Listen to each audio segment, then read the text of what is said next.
What we want to show you here today is some of the do's and don'ts with fishing rods, and hopefully help everyone out there to damage or break less rods, and show you what they can do and what they can't do. I've got here a typical fiberglass composite rod. It's a solid fiberglass tip section. It's a really robust design, incredibly flexible tip section, which is what a lot of people like about them, and very, very hard to break.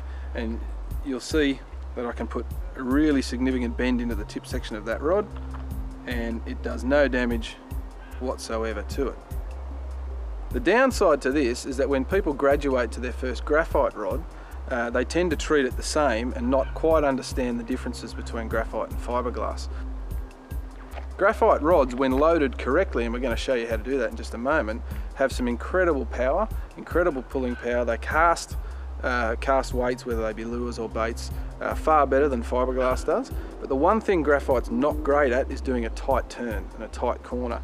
And a lot of people will grab a graphite rod like this, even heaven help, in tackle stores, and the first thing they want to do is test the tip. But when I do try to do a tight turn like I did with that glass rod before, bang, we've got a snap. Why did it snap? Is graphite weaker than fiberglass? Is it not as good as fiberglass? No, it's just not as good at doing a really tight turn like that fiberglass is. The upside, of course, is the benefits of graphite far outweigh what the fiberglass rod can do. So when it comes to our casting, responsiveness through the blank, sensitivity, etc., we have huge benefits. It's really, really light. The graphite rod weighs a lot less than the fiberglass rod does, and of course it's got enormous pulling power when it's loaded correctly, and we're going to show you the differences right now. We've got an old reel foot mounted into the rod. We've got a scale there, and we've got a really heavy bit of blind cord, and that's going to be able to show us in kilos what our rod is capable of pulling. This is the exact same rod that I broke minutes earlier, and we're going to show you just what it can do when it's loaded correctly.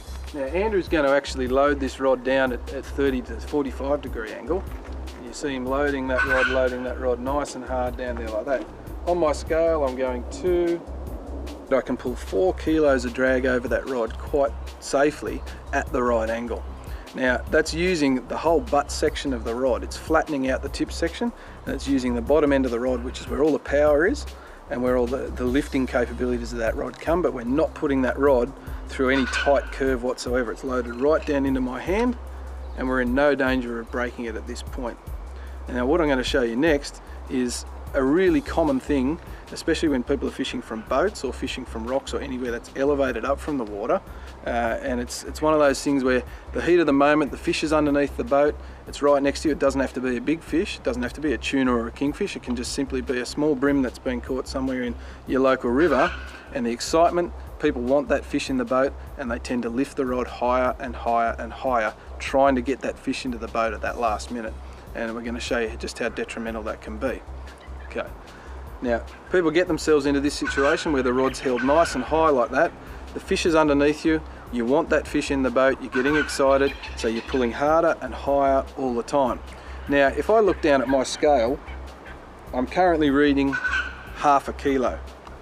Now, Andrew is going to come closer to me and start pulling down on that rod, and right now there's no pressure in my hands, stop there, no pressure in my hand whatsoever. I'm holding that rod there with one finger. There's no actual load on the rod itself. I'm not hurting the fish. I'm not pulling on that fish whatsoever. All that's happening is that we're overloading the tip section of the rod, and I'm achieving nothing in regard to getting that fish in the boat. And the worst case scenario right now is the fish goes for a dive. He's seen the boat, he doesn't want to come in. Fish goes for a dive like Andrew's about to go, and we're going to watch what happens to the tip section of that rod. There we go. We've ended up with a poor old rod in 3 sections. We've lost the fish most likely, and we're going to have a big sob story to tell someone at the end of the day.